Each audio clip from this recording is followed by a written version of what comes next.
પગની એડીનો દુખાવો.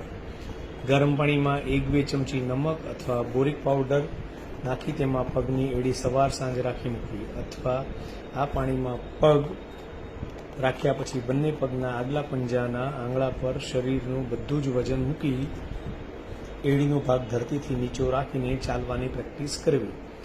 પગની એડીનો દુખાવો દૂર કરવાનો આ ખાતરીપૂર્વકનો સચોટ ઉપાય છે. પગની એડીમાં થતા દુખાવાનું કારણ વા છે, એ માટે નગોળના પાન 200-300 ગ્રામ બરાબર ધોઈ નાના નાના ટુકડા કરવા, એને 1.5 ગ્લાસ પાણીમાં ઉકાળવા. પાણી બળીને અડધું થઈ જાય ત્યારે 1 કપ તલનું તેલ અને 8 થી 10 લસણની કળી પીસેલી નાખવાની. બધું પાણી ઉડી જાય ત્યાં સુધી ઉકાળવું.